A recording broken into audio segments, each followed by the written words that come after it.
नमस्कार विद्यार्थी मित्रांनो, स्वागत आहे आपल्या यूट्यूब चॅनल बी कॅम्पस स्टडीमध्ये. तर मित्रांनो, महाराष्ट्र लोकसेवा आयोग म्हणजेच MPSCची नवीन जाहिरात आलेली आहे. तर मित्रांनो, अशा 2-3 नवीन दुसऱ्याही जाहिरात आलेल्या आहेत. तर मित्रांनो, चॅनलला सबस्क्राईब करा म्हणजे त्याचंही नोटिफिकेशन तुम्हाला मिळेल. तर पहा मित्रांनो, आत्ताच ही जाहिरात आलेली आहे आणि सर्वात अगोदर तुम्हाला माहिती देत आहे.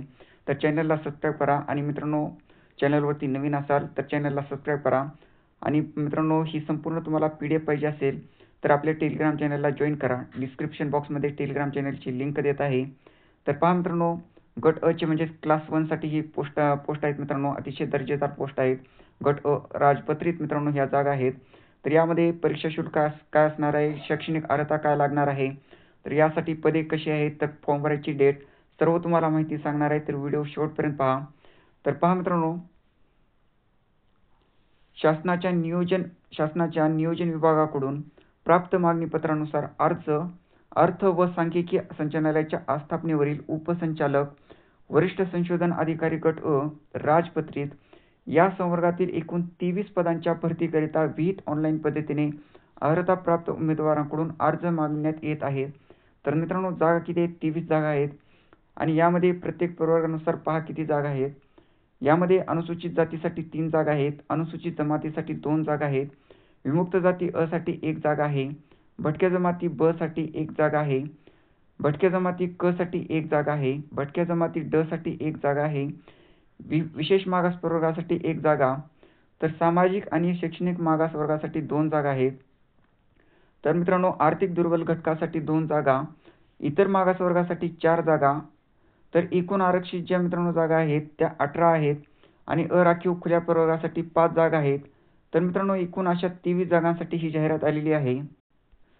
तर पहा मित्रांनो, नंतरचा जो महत्त्वाचा पॉईंट आहे, तर यामध्ये सर्वात महत्त्वाचं म्हणजे अर्ज सादर करण्याचा कालावधी काय असेल. तर अर्ज सादर करण्याचा कालावधी तुम्ही 1 डिसेंबर 2025 रोजी मित्रांनो फॉर्म भरायला सुरुवात होईल आणि दिनांक 22 डिसेंबर 2025 मित्रांनो लास्ट डेट असेल. तर फॉर्म भरायची डेट 1 डिसेंबर 2025 आणि लास्ट डेट 22 डिसेंबर 2025. तर यामध्ये पहा, प्रस्तुत संवर्गाकरिता आर्थिकदृष्ट्या दुर्बल घटकांचा दावा केलेल्या उमेदवारांनी सन 2025-26 या आर्थिक वर्षाचे आर्थिकदृष्ट्या दुर्बल घटकाचे प्रमाणपत्र सादर करणे अनिवार्य राहील. तर मित्रांनो, आर्थिक दुर्बल घटकांच्या उमेदवारांसाठी दिलेला आहे. तर यामध्ये शासन शुद्धीपत्रक इतर समाजभाव कल्याण विभाग, तर यामध्ये अन्वये शासनाकडून जारी करण्यात आलेल्या आदेशानुसार संबंधित उमेदवार उन्नत आणि प्रगत व्यक्ती गटात मोडत नसल्याबाबतची पडताळणी करण्यासाठी कालावधी विचारात घेण्यात येईल. तर प्रस्तुत संवर्गाकरिता सन 2025-26 या आर्थिक वर्षाचे उन्नत आणि प्रगत व्यक्ती गटात मोडत नसल्याबाबतचे प्रमाणपत्र सादर करणे अनिवार्य राहील. तर यामध्ये मित्रांनो दिलेला आहे सन 2025-26 ची. तर पहा, वेतन श्रेणी काय असेल या पदासाठी. तर मित्रांनो, क्लास 1चं पद आहे गट अ चं. तर यामध्ये 67,700 ते रुपये 2,08,700 अधिक नियमानुसार अन्य भत्ते अशी मित्रांनो याची पेमेंट असेल, वेतन श्रेणी असेल. तर यासाठी पात्रता भारतीय नागरिकत्व लागेल. तर वयोमर्यादा पहा, वयोमर्यादा जो गणन करण्याचा दिनांक आहे, तर दिनांक 22 डिसेंबर 2025 अर्ज स्वीकारण्याचा अंतिम दिनांक असा मित्रांनो वयोमर्यादा गणन करण्याचा दिनांक आहे. तर किमान मागासवर्गीय आर्थिक दुर्बल घटक यांच्यासाठी मित्रांनो 22 वर्ष आहे किमान या सर्वांसाठी, मागासवर्गीय आर्थिक दुर्बल घटकांसाठी.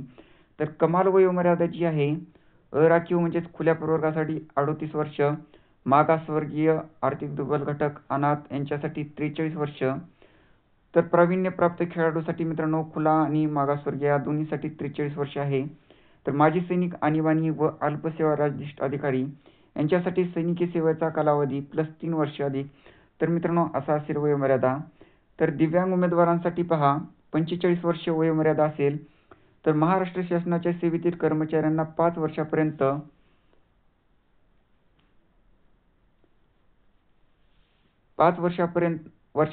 उच्चतम वयोमर्यादा शिथिलक्षम राहील. तर अशी मित्रांनो वयोमर्यादा दिलेली आहे. तर यामध्ये पहा शैक्षणिक अर्हता व अनुभव. तर सर्वात महत्त्वाचं म्हणजे मित्रांनो शैक्षणिक अर्हता. तर passes a post graduate degree in statistics और economics from any recognised university. तर मित्रांनो सांख्यिकी आणि अर्थशास्त्र यामध्ये मित्रांनो डिग्री दिलेला आहे. आणि ऑरमध्ये पहा passes a graduate degree in statistics or economics and post graduate degree in sub branches of statistics और economics from any recognised university. तर टीप पहा इथे काय दिलेली आहे. तर अभिप्रायानुसार उपरोक्त 9.12 मध्ये नमूद पदव्युत्तर पदवीकरिता स्टॅटिस्टिक्स आणि इकॉनॉमिक्स या विषयांच्या खालील उपशाखा ग्राह्य धरण्यात समजण्यात येतील. तर पहा कोणकोणचे आहेत. तर यामध्ये उपशाखा तर स्टॅटिस्टिक्ससाठी apply statistics, mathematical statistics, biostatistics and demography, तर ॲक्युएटर सायन्स. तर हे मित्रांनो स्टॅटिस्टिक्ससाठी उपशाखा आहेत. आणि इकॉनॉमिक्ससाठी मायक्रो इकॉनॉमिक्स. तर मित्रांनो असे हे यामध्ये दिलेलं आहे इकॉनॉमिक्ससाठी उपशाखा, ते तुम्ही पाहून घ्या. तर अनुभव पहा. passes 5 years of supervisory experience after passing educational qualification mentioned in 9.1 above in any statistics or economics, worked in any recognized university, working in the field related to the development program of the government or public authority. तर मित्रांनो 5 वर्षाचा अनुभव दिलेला आहे.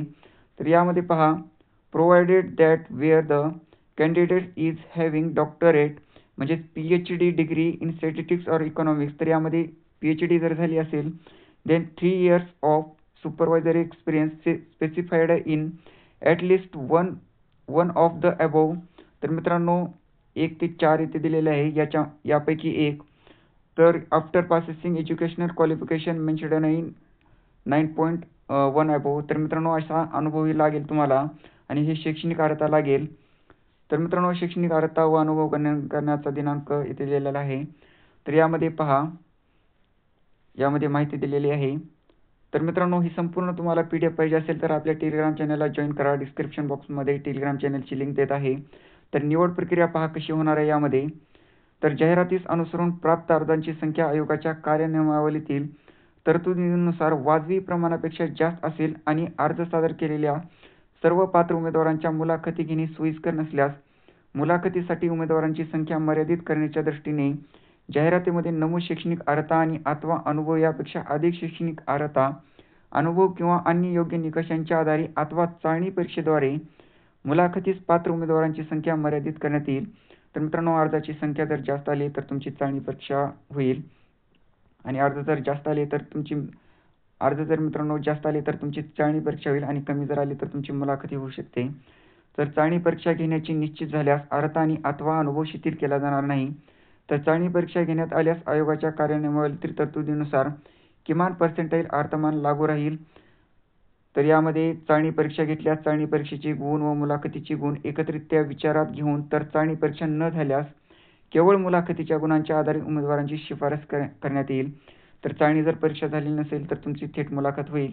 तर यामध्ये मुलाखतीमध्ये तुम्हाला किमान 41% व त्यापेक्षा जास्त गुण मिळवणाऱ्या उमेदवारांचाच शिफारशीसाठी विचार केला जाईल. तर यामध्ये मित्रांनो अशी ही निवड प्रक्रिया होईल. त्यानंतर पहा अर्ज करण्याची पद्धत इथे दिलेली आहे. तुम्हाला मित्रांनो हे डॉक्युमेंट लागतील फॉर्म भरण्यासाठी. तर हे मित्रांनो डॉक्युमेंट तुम्हाला आपल्या संकेतस्थळावरती जाऊन प्रोफाईल निर्मिती करून तुम्हाला फॉर्म भरायचा आहे. तर पहा इथे सर्वसाधारण येथे मित्रांनो माहिती दिलेली आहे. तर यामध्ये परीक्षा शुल्क पहा कसे असेल. तर अराखीव म्हणजेच खुल्या प्रवर्गासाठी 719 रुपये फीस असेल. तर मागासवर्गीय, आर्थिक दुर्बल घटक, अनाथ, दिव्यांग यांच्यासाठी 449 रुपये फीस असेल. तर परीक्षा शुल्क ना परतावा आहे. तर उपरोक्त परीक्षा शुल्काव्यतिरिक्त बँक चार्जेस तसेच त्यावरील देयकर अतिरिक्त असतील. तर अशी मित्रांनो जाहिरात आलेली आहे 23 जागांसाठी. तर मित्रांनो माहिती जर आवडली असेल तर नक्की एक लाईक करा आणि चॅनलवरती नवीन असाल तर अशाच माहितीसाठी चॅनलला सबस्क्राईब करा. धन्यवाद.